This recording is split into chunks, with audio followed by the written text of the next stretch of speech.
Grid Kids.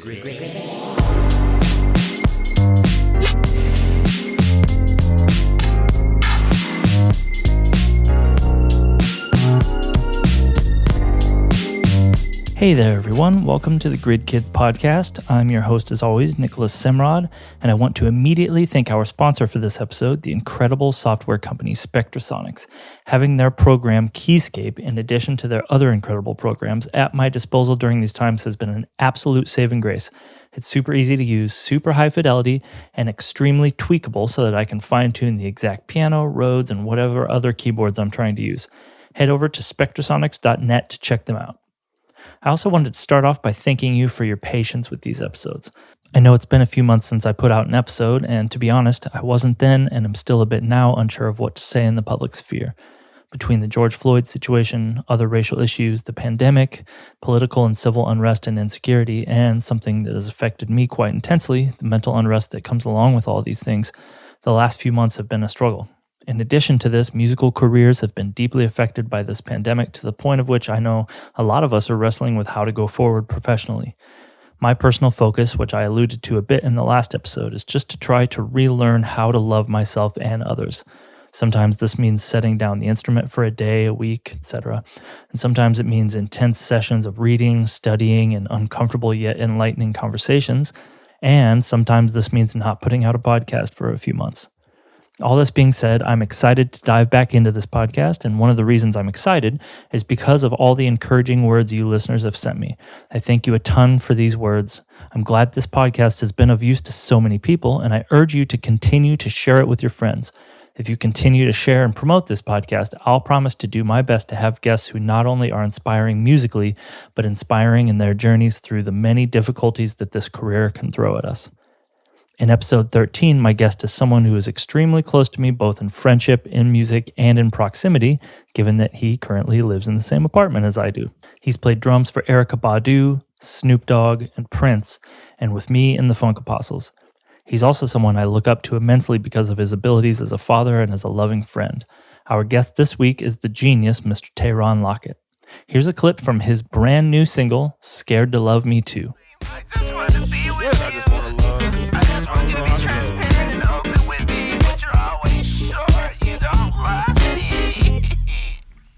Love is easy to say, it's hard to do. The only way out is if you go through. I can't love you, baby. Scared to love me too. I can't love you, baby. I'm tired of fooling you. And here's my interview with TaRon Lockett.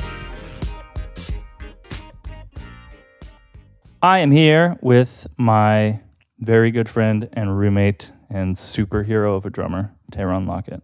What's up, man? What's good, brother? We see each other every day. 24 hours a day. Yeah, we see each other a lot. For those of you that don't know, TaRon and I live together. So you would think that we would have done this by now. But I would imagine that most of you probably agree with this. Life has been a bit messy as of late. Yes. Yeah, the world's on fire in both good ways and bad.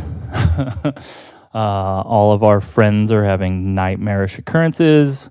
Music isn't a career anymore. So, yeah, we had to kind of like find a time that made sense.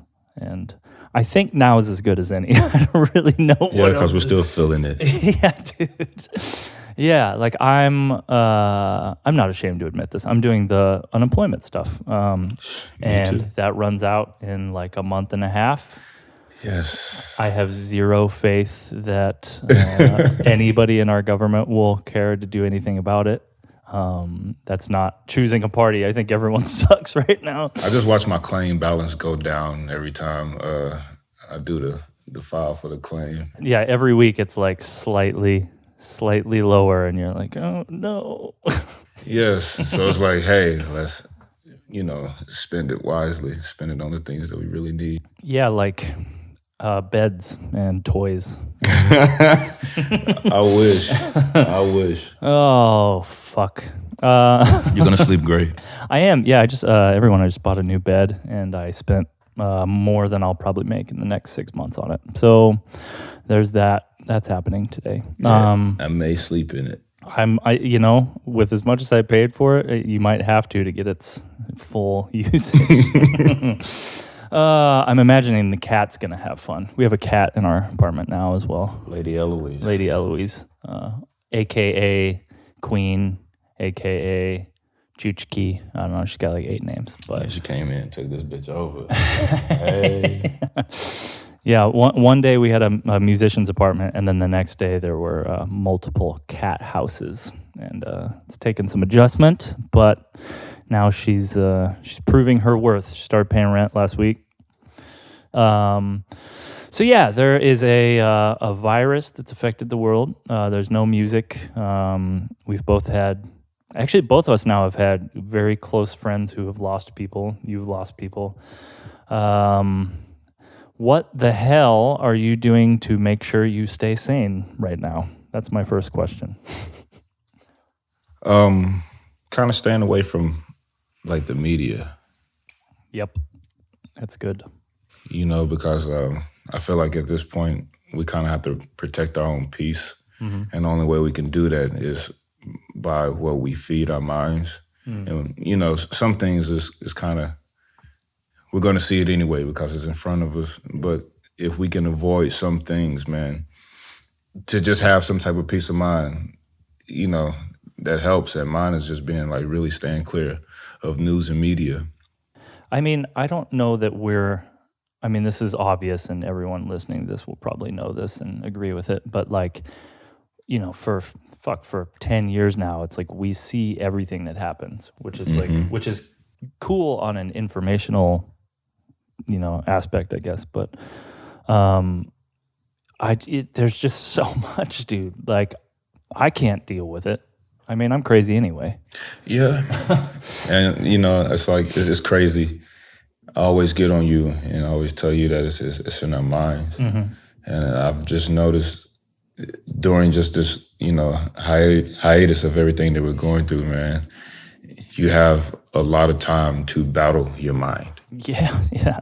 And it's been an everyday battle with what you think and what you really feel in your heart. You talk about sanity. I feel like it's kind of hard to do that when it's kind of like fighting a demon. I don't know, just trying to find a positive purpose through all of this because we don't control any of it, bro. Yeah, and you can make the argument that we never do, but it's more obvious now. Like, it's like we don't have there's no lobby call. I mean, shit, man, you and I tour. I think we moved in together last April, and I think we maybe saw each other like 3 times at home in 3 months or some shit like that. Like you and I, and you even more so because you've been doing, the revival stuff in addition to all the apostle stuff I do with you. But it's like you're out 7 months of the year, 8 months of the year. And now it's like, I haven't, other than some the things that you just started doing with Corey, it's like you haven't really played a show in since March. We played the last show together. 3 months? Yeah. And there's no lobby calls to wake up to. There's no deadlines. There's no like end of tour plans. I feel like personally, even when I'm home from tour, normal life is like, okay, well, what am I doing until this next tour? And so you have this you have this kind of like deadline mentality where you're like sitting there and you're like, okay, shit, I got 2 months off. That gives me like, okay, I maybe need to take a week on the bookends to like recover and prepare for the tours, and I have 6 weeks to do whatever. And so you can like rest, you can do all this shit. But now, tomorrow looks the same as Christmas, looks the same as next summer. It's like, what do I do? Like, someone tell me what to do. In the between time. I think it's like finding a balance. And I've been, people often check in, just to see how you're doing. And I kind of feel like a broken record. But it's like, it's the only thing you really can do is like, you can only take things day to day. Yeah. We have no control or what's going to happen in a couple of weeks. We can't say touring is going to open up in fall of 2021. I know that, people are already starting to book things and everything, but it's just like, shoot, people are out protesting right now. I'm not knocking that. But it's like COVID is still here. COVID is still here, and it just makes me nervous, man. And yeah, I mean, you know, there's a very obvious and very real fear of the virus thing kind of, you know, being furthered. And there was a take on Twitter that I thought was very interesting from this woman who I've grown to kind of be obsessed with her viewpoints, named Chloe Valdery. She's a really great writer from up in New York, musician as well. And she said something, you know, you always see the political fights back and forth about who's doing what and how it's going to affect the virus and blah, blah, blah. Mm-hmm. And like, it really teaches you that it's like people can be like looking through different lenses at the exact same situation, or like living the same struggle through different dimensions. And mm-hmm. so, you know, you have this situation where like a lot of young people, a lot of Black people are, you know, fighting for their rights and like taking advantage of what could be like a really fucking important, great moment to get some shit changed, very powerful time. And, you know, anyone who critiques that, you know, like I've definitely seen people saying like, oh, it's stupid that you're doing this because of the virus. But what that says to me in their case is like, this is worth dying for. Like a lot of people are like, this is the only chance we might have. Mm-hmm. And then on the flip side, and I'm not comparing, you know, because depending on your situation, one of these things might mean more to certain people, but like you see people who are told like, no, you can't work, you know, you have to stay home, you can't go to your job, but yet we're not, as a government, we're not going to take care of you. It's like, those people think that their livelihoods are worth dying for. It's like they're going to go out and say the same shit, and so it's very different. And you can make deep. You know, I'm not choosing a side or even saying there is a side there, but everyone is struggling for really different reasons. And I'm trying to personally do better at seeing everyone's pain and my own. And like, I think that's the heaviest part to me. Is like, fuck.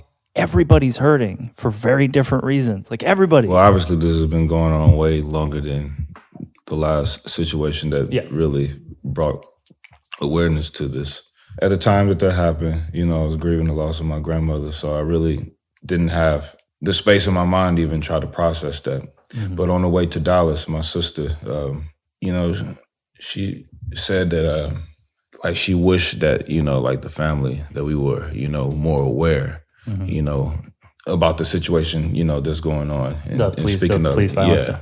So totally understand that. Mm-hmm. But I'm just thinking in my mind, it's like, hey, like Nana just passed. It's like, how the hell can I process anything? It's like, I'm still just trying to, like this shit is real. Like this woman is gone. Mm-hmm. So it's like, man. And then me and Corey was playing the other Sunday after, you know, the revival thing in Santa Monica. And while we was doing it, we find out that, you know, we started at 3 p.m. on Sundays. We find out during the recording, it's like, yo, they're about to, you know, shut down Santa Monica at 4 p.m., like the curfew, you know, because protests and rioting, man, you know, close to where we were. So it's like, damn, it's really setting off out here, you know?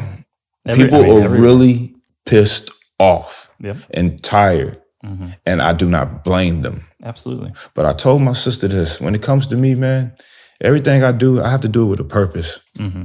And I'm not going to go out there unaware. A lot of people just going out there, you know what I'm saying, just to be a part of the masses, and they don't know what they standing up for, man. Yeah. I want to be aware. I want to be on top of my shit. Yeah. So when I'm fighting for some shit, I'm getting it done. Yeah. You know, I'm not just adding to the numbers. I'm adding to the solution. Yeah.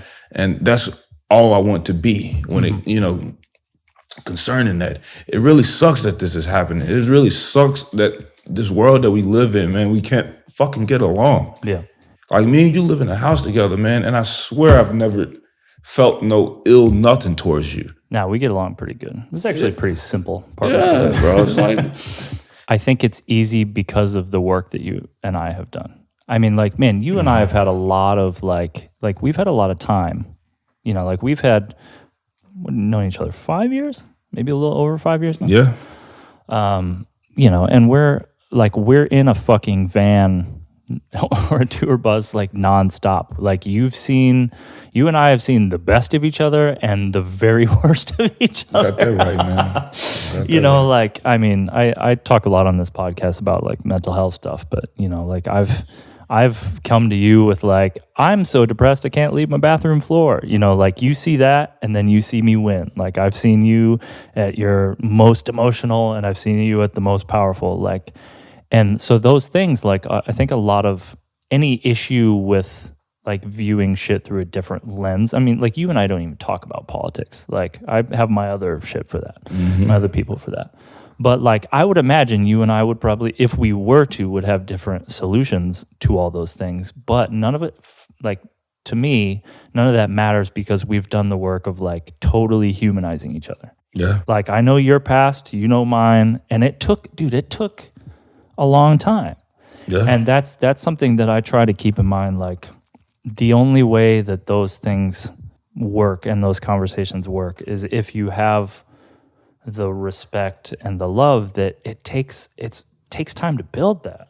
Like, I mean, you and I've been doing this for 5 years, and it's like, I don't think we've really had any throwdowns. I can remember one kind of dumb little fight we had, which I would have lost very quickly. But but then you bought me flowers after I was done. Yeah, man. Hey, bro, it's all love. Yeah, man. But like, you know, you got to remember, like, not everyone has. I mean, if it took us 5 years and 8 months and 100 gigs a year to do that, like now when you see the antithesis of all these camps come together, it's like they're the only way they're going to get that work done is in that moment. And it like not only makes me personally know what like the amount of work I have to do with people in general, but it makes me respect people that you can see the love in their eyes right away. Like you see, like Maya Angelou, I was telling you, like when I hear her talk, man, it's like from minute one, she loves whoever she's talking to. Even if they disagree with her, it's like there's love there. Or like, you know, you see old clips of like that Ram Dass cat. Like he just looked like everyone he talks to he loves. Yeah. And that's not easy. It's fucking really hard. Man, you know? I just had we had a little issue on the road, I guess, when we got somewhere in Texas. Recently. Yeah. This past weekend. Me and my sister was getting her things to check out. And I guess I was going the wrong way to get around the counter. So the lady, she told me, hey, you need to go around. Yeah. So I'm just thinking, oh, shit, I'm sorry. You know, let me just keep going because the line is right here. She's like, you need to go, like went hard on me. Yeah. So I'm like, shit. You know, I know I'm not a little kid, but it's like I can either just brush it off and let it go and just let it be. My sister was pissed. Like, my sister was heated, bro. She's about to throw down. You know what I'm saying? I'm sitting here like, yo, it's like, it's not worth it. Yeah. Some things, you got to realize what's worth your time and energy. Yeah. And I feel like that's where I'm at this point in my life. I could have easily just lashed out on this woman and fucking hurt her feelings, and all she's going to do is cry. And then I'm not going to feel bad after it, but it's like I'm not going to feel good that I did it either. Yeah. So sometimes you got to, if that's how they win, let them, you know, but it's just like, aim high, let them go low. Well, I think I've told you this before, but I commend your self-control. I've seen you in some pretty rough situations, and you personally remind me sometimes. There was I heard an interpretation of, I'm not a Bible scholar in the least, but there's that thing about the meek shall inherit the earth that I think is a Bible thing. Could be totally wrong.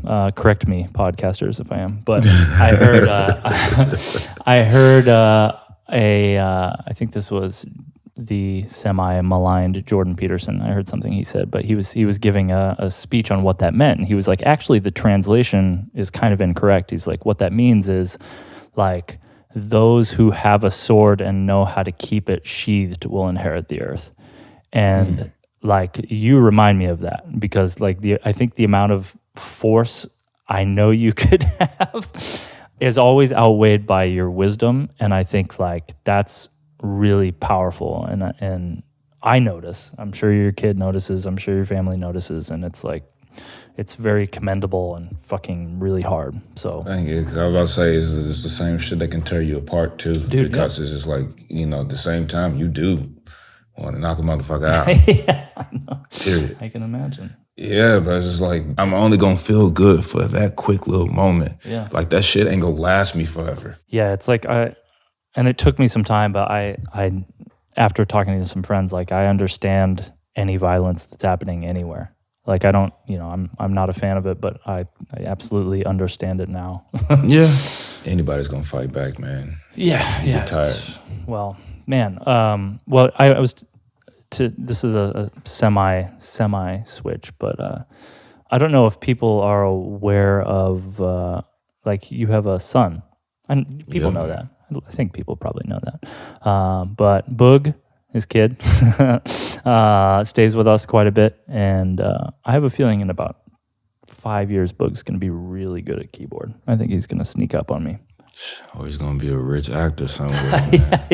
Yeah, he's already been in, what was, he was in some Netflix show, right? Something like that. Some TV show called Schooled. We were watching, Sasha and I were watching Handmaid's Tale, and one of the like the main people in it, he was like, "Oh yeah, that guy. He used to come to my shoot. He's a cool guy." I was like, "Wait, what?" You'd be knowing the actors, heavy as shit. But it's you're definitely. I think you're the second father we've had on the podcast. Mark Juliana is the other one, and his Marley actually came on the podcast and told us about Skrillex. It was pretty intense. Yeah, I heard that, man. That was so cool. I'm glad to a certain extent that Boog isn't here because I would make him sing, and Boog is a better singer than I think I've ever heard a kid be. So you should just do a podcast with you and him. It's just me and Boog. Yeah, he loved that. Oh man, Boog and I we've had some moments, man. Like with what's going on in the world, man. If we're talking about him, yeah, like that kid's informed, man. Yeah, it's. To just see his post. Oh, you've been posting about it? Oh, yeah. Shit. His mother's been to protest. And, yeah. The kid is curious. Mm-hmm. And it's just beautiful to see when I, go through his timeline or his little story, whatever it is. It's like it's focused on what's going on. So It's like, man, he's aware. Him and I have had a big chat or two. But he had, I think I told you the story, but he had the one where he was telling me about at school, what grade's he in? Yeah, he's just in the 8th. 8th. So yeah, so I think this may have been a couple years ago, but he was talking about in school how they were talking about like what a race war was, which already, like just that killed me. I was like, fucking damn it. But he brought this up to me and he was like, you know what, man, Semrad, I was thinking about you because like all these people are talking about a race war. And I was like, man, like, I don't want Semrad I don't want to fight against Semrad. And I was like, oh, yeah. He took me out. And I think I put up a post about it or something, but like, it made me look at things from so many different ways. I was like, damn, this kid is like. He don't see color, man. Yeah. I mean, but it's like you have to as well. There's like a duality, You do, but man, it's just like some people just built to love people for who the hell they are, man. Yeah. He's and that's to be respected by too. You in that manner. Yeah, and his family, period, or his village. Yeah, because I know I'm a loving person, but I know I ain't the most loving person either. So I'm on both sides of the fence. I mean, you're like top 8 percentile. You're like there's like 92% of the world that doesn't love as well as you do. A little bit of work. I just want to see everybody win, man. Everybody deserves to win. Well, man, tell me about. Because I know, like, on the road, like, you're very involved. Like, I'm kind of a passive tourer where I'm like, I'll take a night off sometimes. And you will too, but you're also very, like, you're going to go out. And if there's an after jam, you're going to go play. If there's hang with other musicians, you're going to hang. But the thing that is always amazing to me, you and Sheree and Denise all have kids in that band, I think. I don't think I missed anybody. But I've noticed that all of you, like, even if you go hard and stay out super late or something like that, you're still so disciplined with, like, the parent shit, which is killing to me. Like, tell me about, like, what do you think about when you're on the road, just as far as, like, how you kind of maintain that father relationship from a distance? He's older now, so he's I don't know, he's come into his own. So it's like, the older you get, the less you talk. Sure. To your parents. So at this point, I just try to stay involved, man. I feel like I treat everything like itinerary. Yeah. I set my alarm. I know he has to get up for this time in the morning. I set my alarm for that. And I make sure even if he's not here, or if I'm not there, I make sure that I, wake him up at a time. We can be in Japan somewhere. I wake him up at a time. Yeah. I don't know, man. Shoot, it's like a relationship. Is consistency. Yeah. The time. It's like the time we spent being in the band. It's like I have to give that time to my kid. It's like he's getting older. He's 4 years to 18. Yeah. And, kid's not going to want to be hanging out. Want to go hang out with girls, go to the beach and the shirts off and play Breaking football. hearts. Yeah, man. He can be a heartbreaker. He already a heartbreaker, but he's definitely going to be more of one. Oh, goddamn boy. Love that boy. How has you've gotten to hang out with him a bit more? That's kind of been sort of a plus of COVID. I hate to say a plus of COVID, but like I feel like he's been around more. You've been able to like hang. Well, shit, I'm not going to even use COVID for it. Like he and I, we state this. Yeah. Like we were hanging out way more before this because you remember he's homeschooled. Yeah. He goes to school online. And hell, we've only been on tour since, let's say like a month maybe. Yeah. So it's like we've gotten to spend a lot of time since he moved to LA in May. Yeah. It's actually been perfect since he's moved here, I believe. But yeah, man, I don't think COVID changed anything for us. It definitely didn't change his Mortal Kombat skills. I got you, Boog. Yeah, man. We're all trash, bro. I'm not trash. I'm amazing at that game. I'm not speaking on my abilities to play video games. So tell everybody, what have you been doing? I mean, I feel like the popular question is like, how are you spending your time now? But like, other than trying to stay sane, what have you been doing? I feel like at the beginning I was inspired, like real musically. Really? I put together some shit at the beginning, and then like a month and some change just went by, and I wasn't feeling nothing. Yeah. And then as of lately, the past couple of weeks, I've gotten back into that mode. It's like I want to create and write more music. That's one little thing. Cooking every day.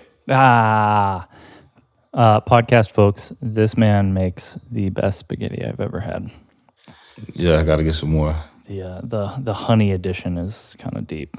Don't give my shit away. Dude, there's so much more than that. I put honey in mine, and I was like, damn, now it just tastes like spaghetti with honey on it. There's some elbow grease in there, some shit. Yeah, man, we've been having cook-offs. It's like I finished cooking, y'all started cooking. Yeah, I had to stop baking, man. I started to be able to see each cookie in my side. Well, I can't say the same. I know, because you have the metabolism of like a fucking 16-year-old girl. I hate it. I think because I was supposed to be an athlete and I wasn't an athlete. Oh, so your body just remembers. Yeah, it's like, hey, you can still do this. Damn. You can still be Uncle Rico. You're gonna be like a Dallas Cowboy at like age 45. You'd be like a kicker or some shit. Trying to fucking throw a football with Uncle Rico. Dude, actually, the last sport you played, I think, was the infamous boat injury. I played basketball last night, so it made me remember. I was like, oh shit, I should call TaRon. Oh. Hey, what you tripping? I played basketball all last week, Killing. at my brother's house. When I was You're in back Dallas. in it. No, I wasn't running. I was just shooting. You got the Steve Kerr roll? No. I don't know what I have. Oh, man.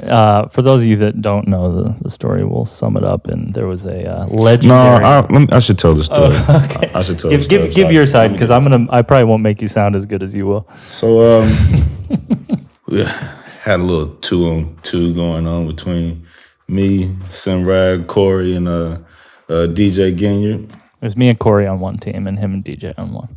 Yeah, so if you think of the lineup, you can tell who's winning, okay? Oh, All right. Shit.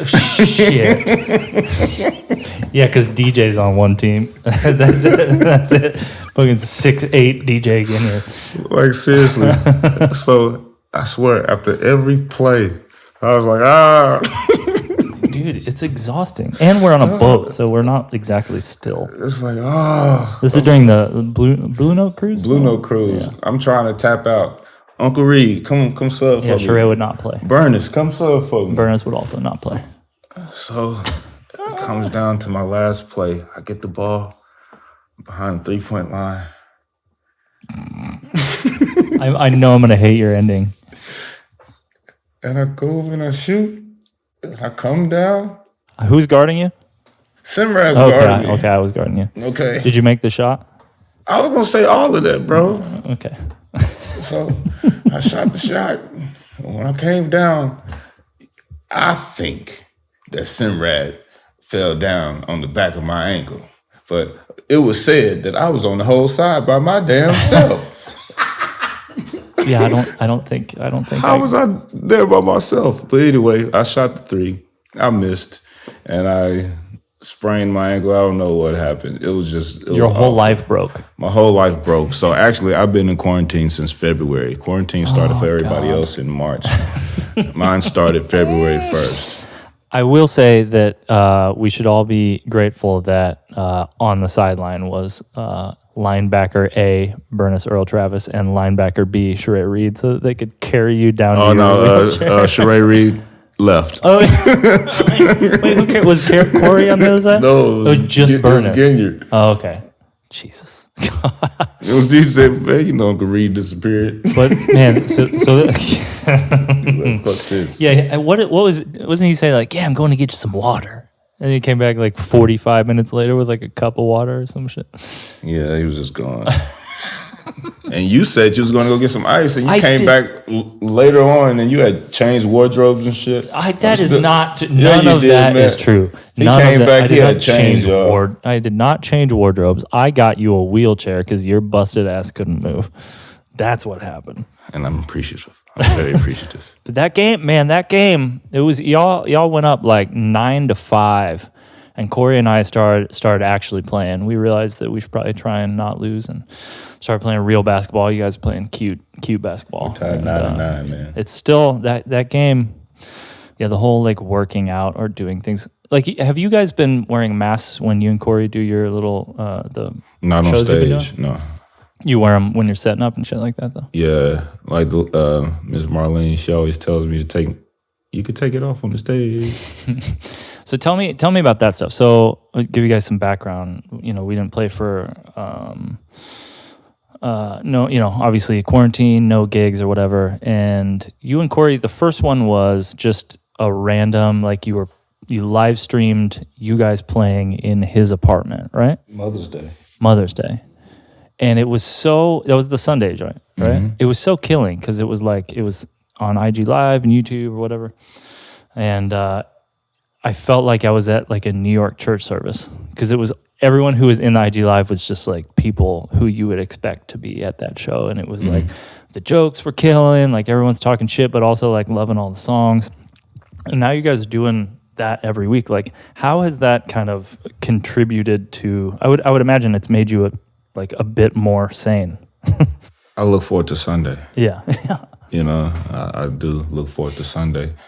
I haven't played in church consistently in probably over 4 years. Yeah. So to have the opportunity to just like be on stage and play songs that remind me of my childhood, songs that I did get to play, songs that I didn't. A lot of congregational songs we got to play because I grew up Baptist. Yeah. I didn't know that. Yeah. I don't come from a culture background. A lot of my homies, as I got older, you know, they were part of that, like the holiness or the Pentecostal. And I was able to learn, you know, their culture in the church too. Because, hell, I just wanted to play drums, man. So anybody wanted me to play any of my homies, okay, I'm down for it. So I'll learn all these songs. And so on Sundays, a lot of those songs, when it comes to that part, like the Pentecostal part, you know, when Corey calls those songs out, it's kind of cool because, I learned those songs earlier, even though, we're just flipping them out and playing them how we play them. Yeah. But to just know that I remember those songs. Yeah. Those songs have power, man. Dude, especially now, shit. Yeah. I mean, a lot of those are the history behind a lot of that stuff is really heavy. And man, Corey is, I can't give him enough credit. Like, he doesn't just play church music. Like, both you and him, like, you can tell it's like emotional and it's not like performative. It's not like, hey, I'm a church, let's show out and do our churchy thing. It's like no, each word means a thing and it's deep and heavy, and I'm gonna say it. And when we first started all playing together, especially during the European tours, I would come, like, if you guys did a set on the day off or whatever. I remember there was some church in Holland somewhere where you guys played a thing, and I came and saw you, just the two of you. And I remember, like, seeing Corey cry while he was singing something. And then, like, a week later or some shit, he cried during one of our shows. And that was so weird to me. Yeah. Like, I was never in a scene that like, like, I played music growing up and, like, even did a little bit of church shit before I moved to New York, but it just never felt that heavy. Like, even the church I was in, it was like, there was a great church, and we had a female pastor who was super killing. Pastor Cooper, shouts out. Pastor Coop. And Pastor Cooper from I think she's from St. Louis. But it just, and maybe it was more just I was still partying super hard back then. So church for me, it was more just like a gig. Yeah. So it could be that I just didn't notice it. But, like, I really remember with that, once I started seeing the emotion come out, it was weird, but it definitely, like, took me in. I was like, oh shit, this is more than just a gig. Like, this is, like, actually, like, some emotional, like a way to get the shit out. And it seems so obvious, I think, to people who kind of grow up in the church because they see that their whole lives. But yeah, man, I had never seen that. Whatever your situation is, man, it's like lyrics, maybe a certain chord, or just a certain song, period, man. They take you to a place, man. Dude, the certain chord, that's heavy. I like that. Even, like, because you're, yeah. Yeah, man, I'm serious. If Corey was playing Nah Nah Nah, and I swear, as much as all of us get tired of hearing that song, man, when he plays that shit at the end, bro. The extra. Yeah, man, it was something that he hit, man. I swear, bro, I was just doing like this. It wasn't a lick, it was nothing. It was just a chord and how he sustained into it, and it was like, Yeah. So that's why, I say it's important, even for us drummers, man. Like, everything's a note. Everything feels like something. Yeah.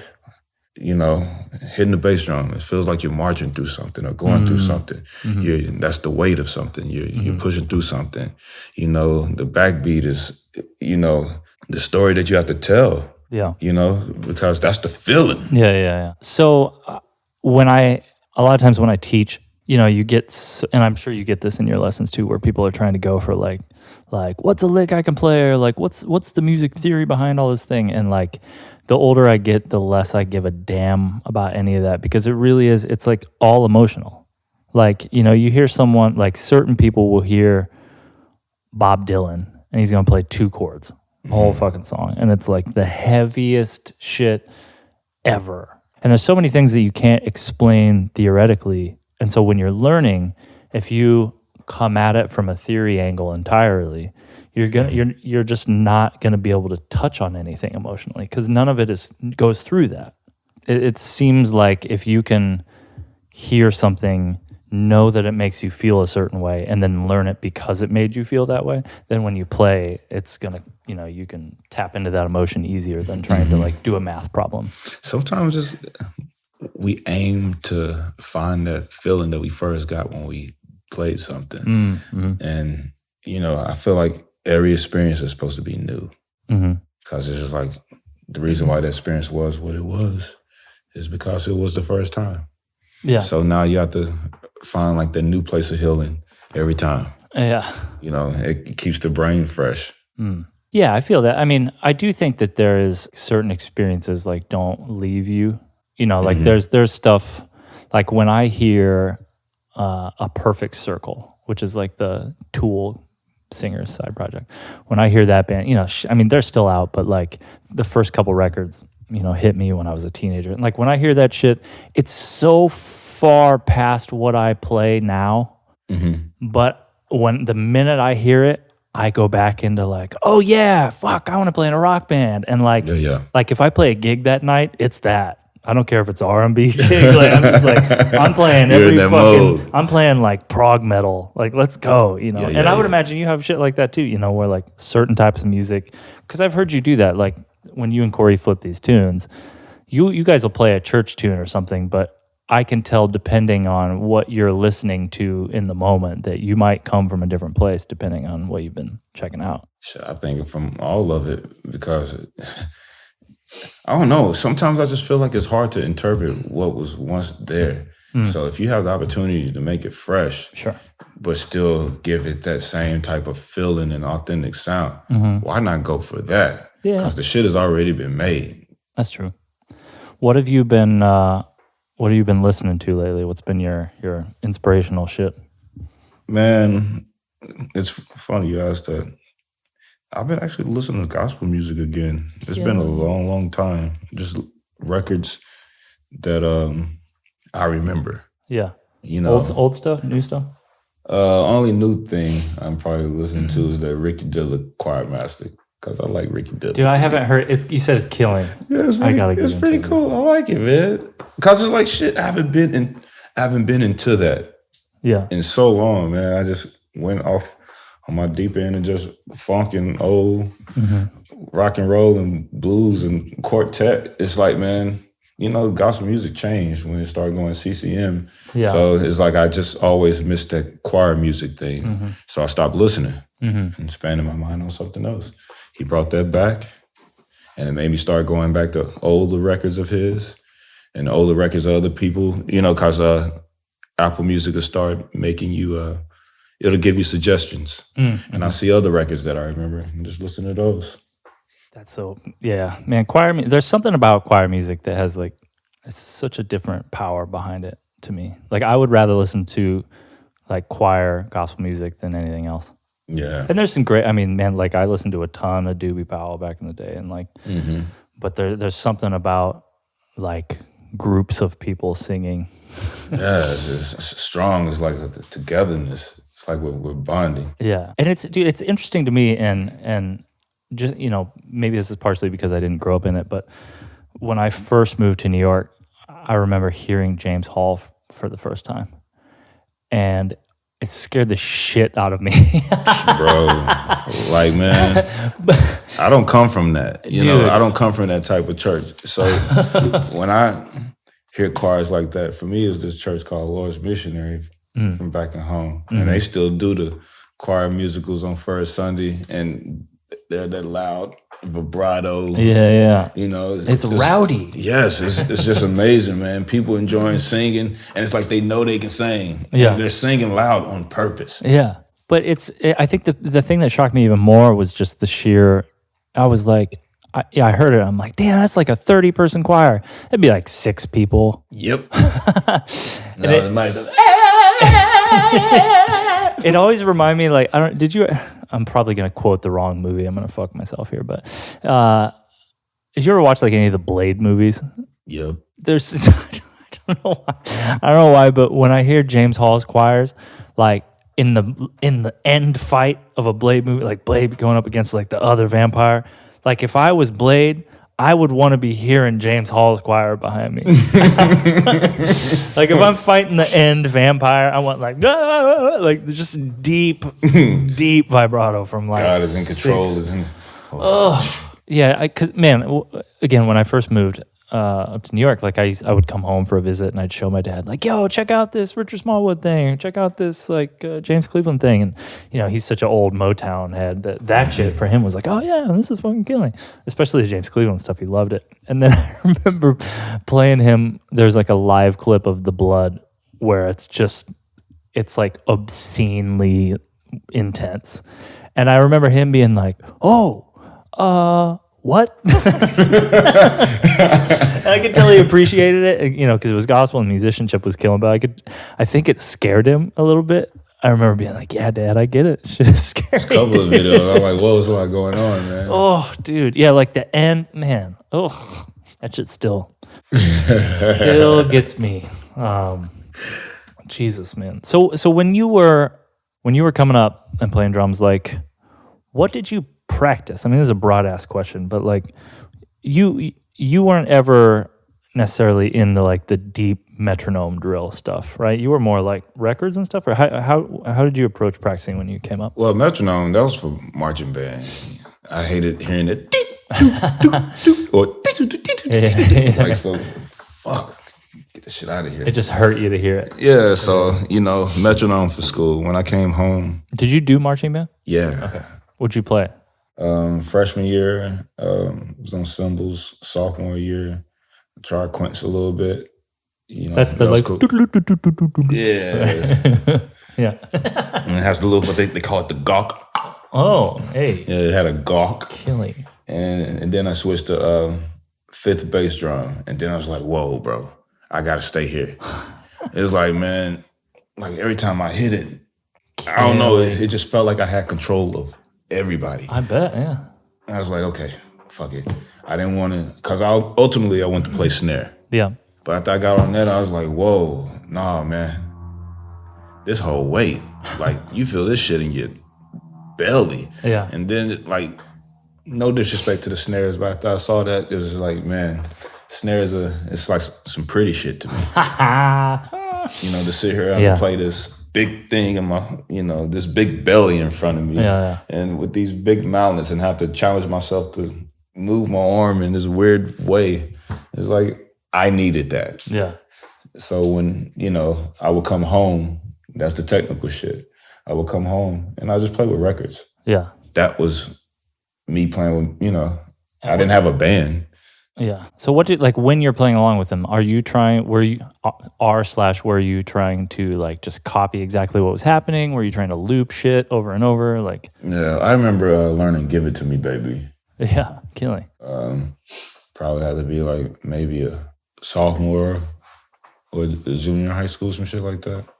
And I remember seeing it on Rick James on the Keenan Ivory Wayans show. Killing. And the drummer was playing this Pearl drum set. Mm-hmm. And this shit was so cool.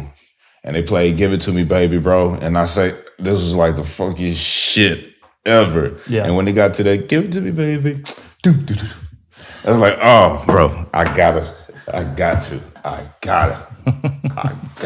I heard that song a million times, but I never noticed that in the music. But when I saw him play it, it helped me go back and listen to the record, and I had another understanding of it, man. Okay. So it's just like seeing that helped me open my ears to hear more things than the first thing I hear. Because a lot of times when you hear something, you just start playing and you're playing the wrong shit already. Yeah. Because you think, you know. But when you really sit and dissect some shit, it's like you're finding every organ in there. Yeah. So were you listening to were you trying to check out like multiple versions of tunes, like live versions and shit like that too then? No. Whatever record or cassette tape I can get my, hands on. You're just listening to it, just everything. Just playing it. Yeah, it's always interesting to me because I feel like there's two separate schools. Like I definitely know cats who are like Mono. I feel like is kind of like this too, where like every time I see him practice, like if he's done shit on the road with us or whatever, like it's all records. It's like there's no drill or practice drill or any of that kind of thing. It's just that I don't know. For me, I never saw that in my upbringing. Like I just always wanted to play. Yeah. Me who was growing up quartet in the blues. I know them motherfuckers going back there with a metronome on their ear, talking about and all they got to do. Yeah. I didn't. Hell no. They was back there drinking, smoking weed, doing all types of other shit, man. Yeah. So it's like I just wanted to play and feel good. Yeah. I didn't never care. In my teenage years, I cared about being fast and having all that extra shit. But then I would look at they would always talk about people like this cat back at home, Peabody Farrell. Yeah, Lawrence Peabody Farrell. And it's like he's a locksmith. Mm-hmm. It's like, damn. And you always hear from these people, and like J.T. Thomas, you know what I'm saying? It's like you always hear about these people, and they're steady working. Yeah. Because they're playing music. Mm-hmm. And so I felt like I wanted to pattern myself. I wanted to be like that, you know? Who are you? Yeah, so you had, I think some people don't know this, but you grew up in Dallas, right? Or outside of? Garland, Texas. Okay. From Dallas. And you had every incredible musician on the planet around you when you grew up. So who were your older cats were like JT Thomas, Sput's older than you quite a bit, right? Yeah. Like who are your like the people who you looked up to when you were coming up? Drummers? Yeah. Jason Thomas, period. Yeah. I didn't realize he was the RH Factor. Yeah. He was the guy around town. Like Sput was touring. Yeah. You know, you always know about Sput because he's on all the records and shit, but Sput was on the road. Mm-hmm. So JT was the guy who was in town and would be on the road also, but he had all the in-town work. Yeah. From sessions to TV work to gigs, whatever. It's like, fuck. Yeah. And when I got in high school, I heard him on this record, Arlington Jones, the author and source. Yeah. And he blew my mind. Like he made it sound like a 4-piece drum kit, sound like congas, bongos, whatever. Like he made the drums sing. And I fell in love with that guy. And I his playing. Yeah. You know, I'm thinking, because I've never met him before, just like how I felt about Chris Dave. Mm-hmm. I thought these were like tall, giants, dark-skinned dudes or something like that. And you meet them and it's like, they're just the sweetest, people, man, But fuck, it's just like, man, just from hearing their sound, it's like you have this image of what you think they look like. It's just like this giant. So I want to be like that, man. And Sput, you're hearing him on all the records. Mm-hmm. So it's just like, man, he's just so versatile. Yeah. And what did they, I would imagine they probably kind of took you under their wing a little bit because you're really good friends with both of those, actually all of those people who you just mentioned. Do you feel like they kept you in line? Like, did you ever feel like those were the people that kind of like, did they correct things that they saw were going awry with you or did they even need to? They never did. Yeah. Only people who ever corrected me like that is Shelley Carroll, tenor sax player, and Bernard Wright. Oh, yeah. Those are only two people that's ever, shit, and Shirai. You remember when we was in the I do. When we was in the hotel room? Those only three people, who's the ever Karl Malone of music. Yeah. It's like, if they're telling you something, man, it's because they've been there. They know it. Mm-hmm. And they want great for you. So why not listen? Yeah. It is. Yeah. Man, we're in there's definitely a privilege that we have is just being around these people, because it's blessing, man. I try to remember this. Like I got lucky a little bit leaving. Like I love Nebraska. I love that I grew up there, but like there wasn't, I had, Dana Murray, the cat I talk about on here, a long time drummer, and this cat Mitch Town grew up around him. My dad was a musician, mom was a musician.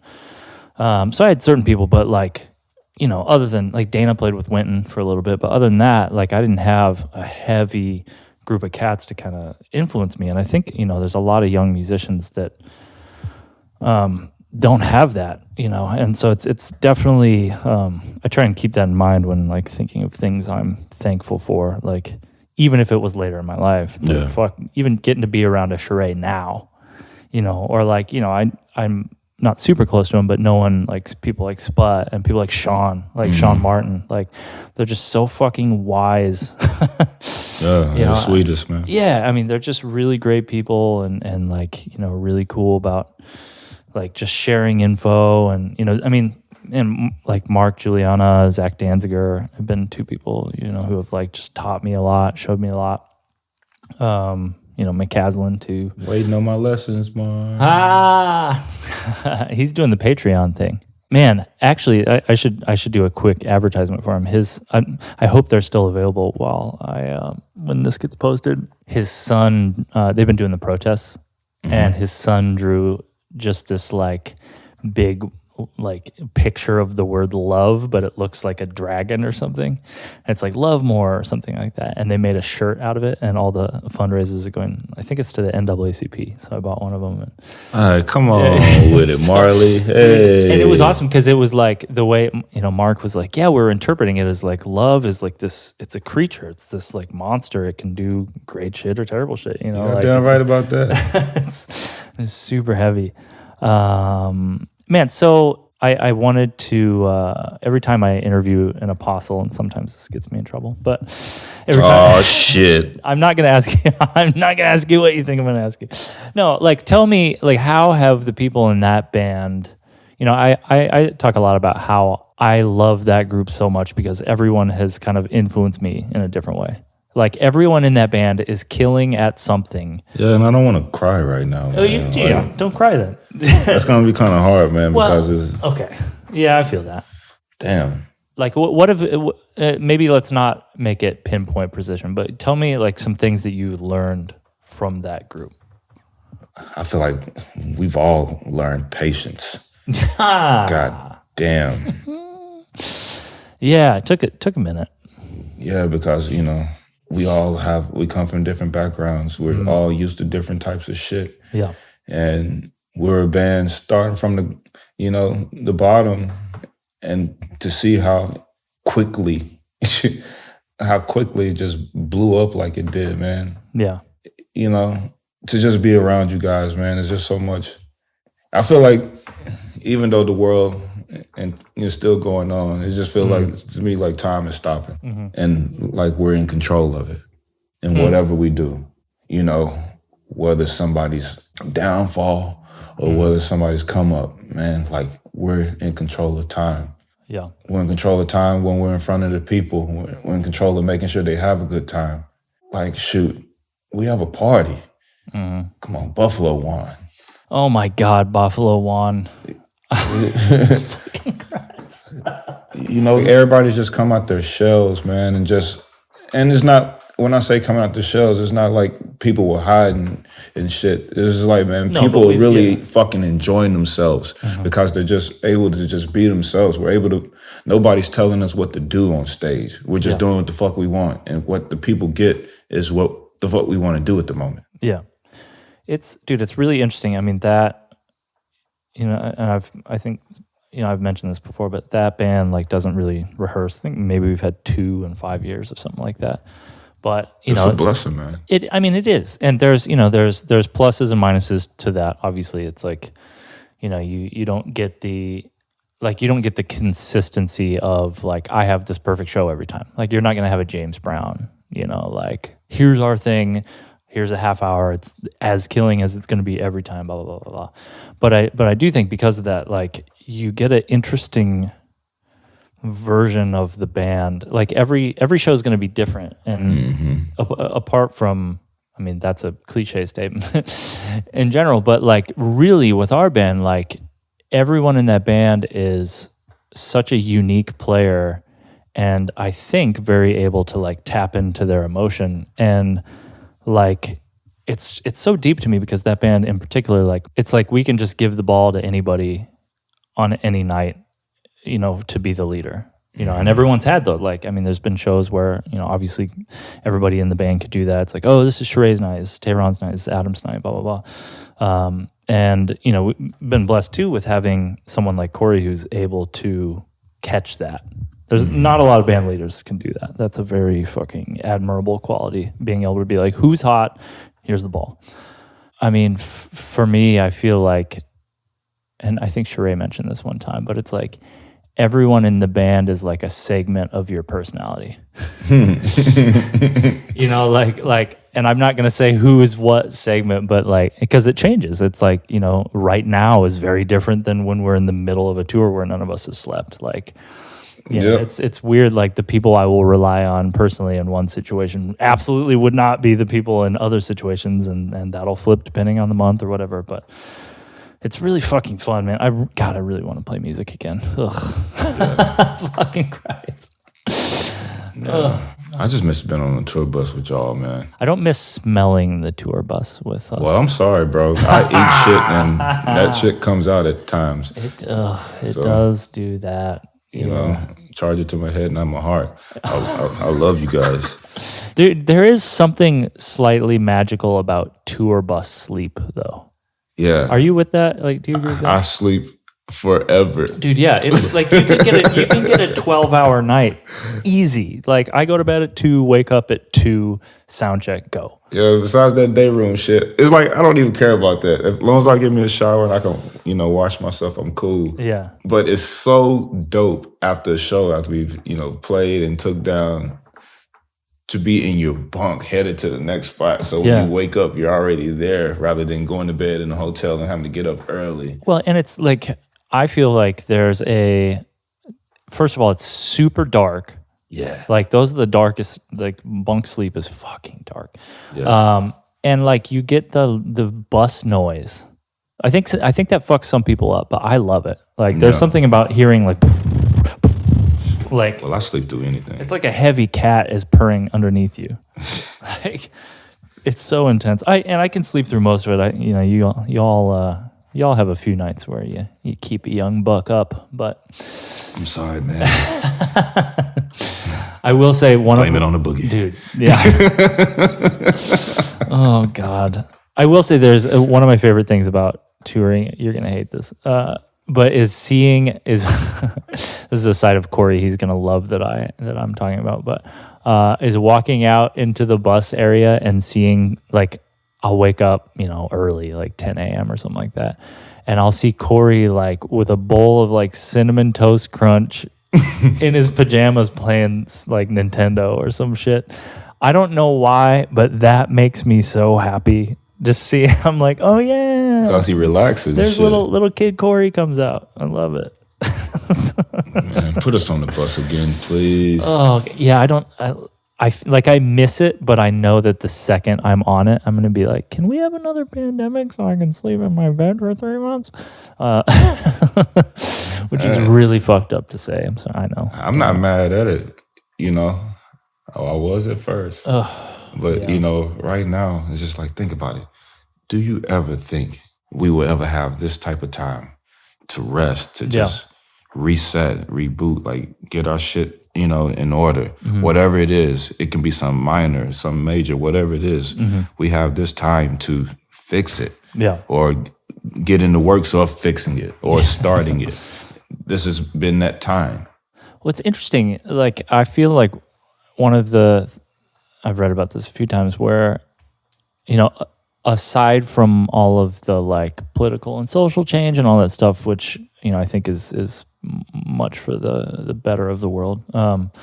I do think that like this is kind of showing people how like we can live a little differently. Like you have all these people who are like working from home now, and obviously that's like it's a privilege to be able to do that, and so it's that isn't the case for everybody. But the people who can, it's like you're starting to see that like, oh damn, like a lot of this work, it doesn't have to be some 9 to 6, 9 to 7 p.m. shit where we go into the office and have all these meetings. Like some of that shit we can just do for 4 days a week or 3 days a week. Or like, you're definitely seeing a lot of people shift how they can earn. I mean, man, it's actually kind of been good for, just a personal take on it. Like my confidence has kind of gone up a little bit because I have been able to like still work a little bit.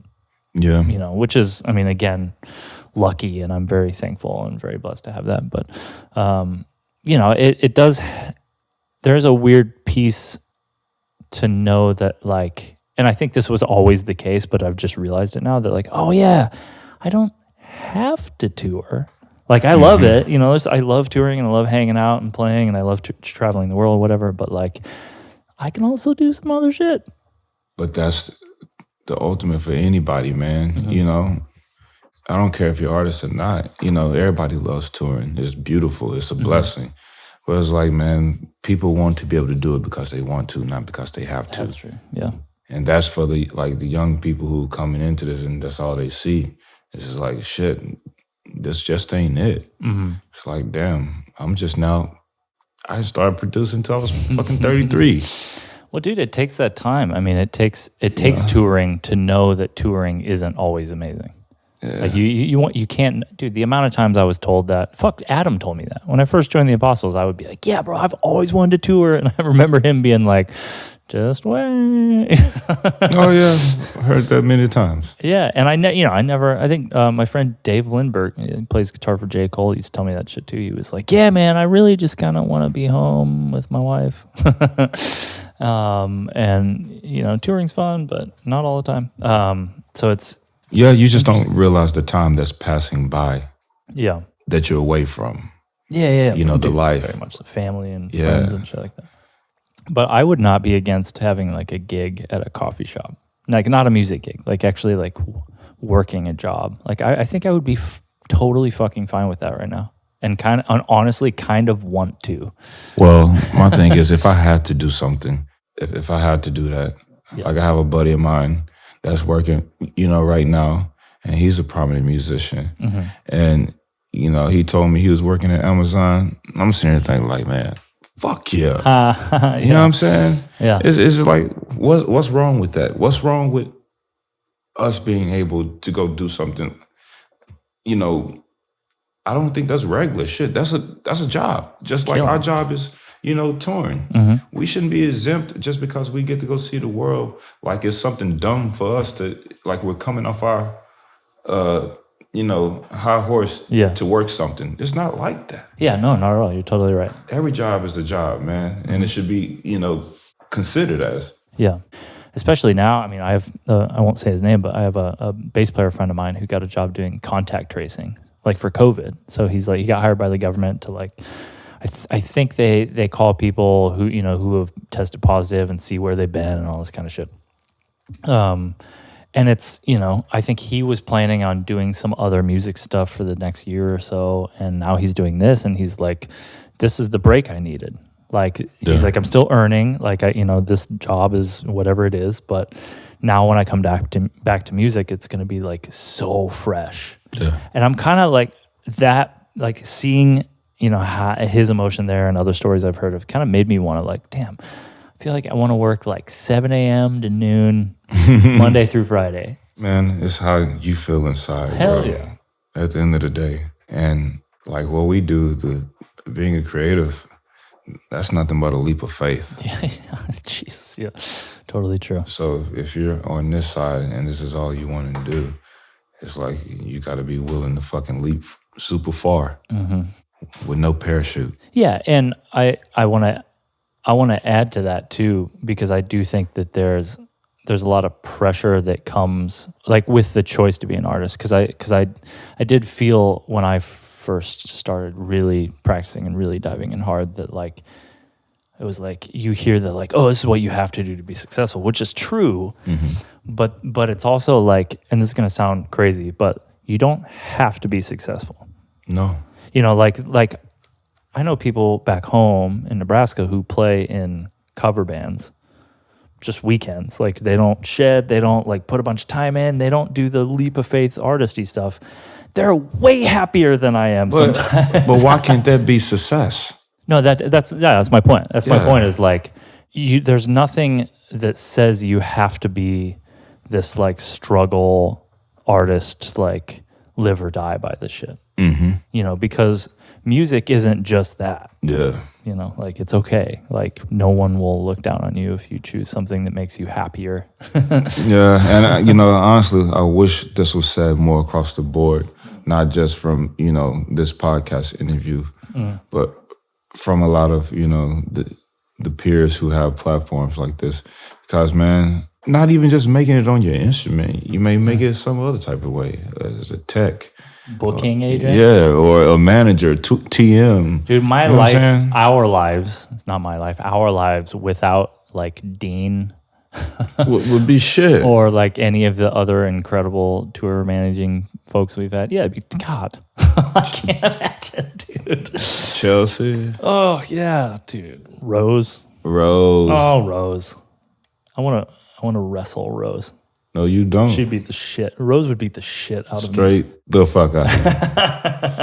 I think Rose could keep up with Sheree. I think Sheree'd win, but I think She carried me. Last time I saw her was when Snarky Puppy played in L.A. Rosa Snarky's TM, right? TM, Yeah. I think.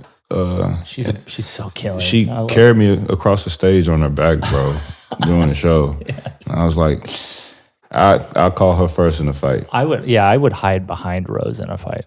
I feel like she won't say anything. She'll let the people talk. And while those people talking, she done found a soft spot on the bottom of their chin. Yeah. Dude, I want like Rose, Chelsea, Dean, Dennis. I just want one of those people. Maybe I can hire them to do this, to like just write me daily itineraries for COVID. Like wake up, 8 a.m., brush your teeth. I can do that, man. You ain't put it in the master tour? Oh, God, the COVID master tour. Oh, shit. That's really good. All right, last thing. What would you want to tell young musicians that you meet now that you wish you would have known when you were 20?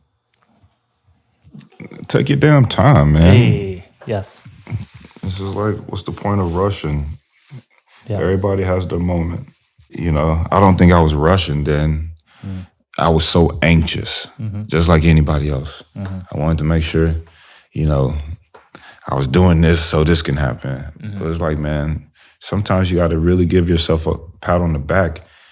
You know, as hard as you criticize yourself, you should be your biggest cheerleader also, man. Until you let yourself know that you're doing good and you're working towards the things that you are doing.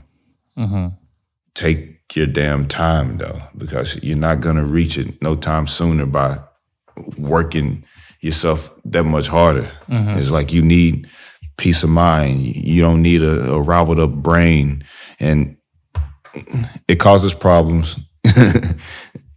Take your damn time. There's Cutler said something in the last podcast we did. I think he said it in the podcast, but he's always talking about this, like, what feeling are you feeding?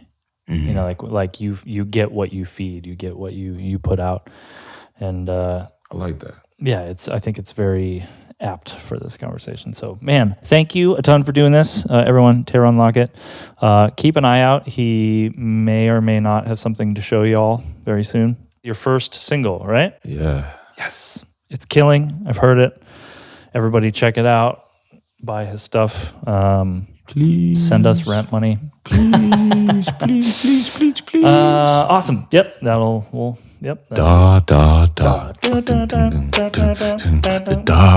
da.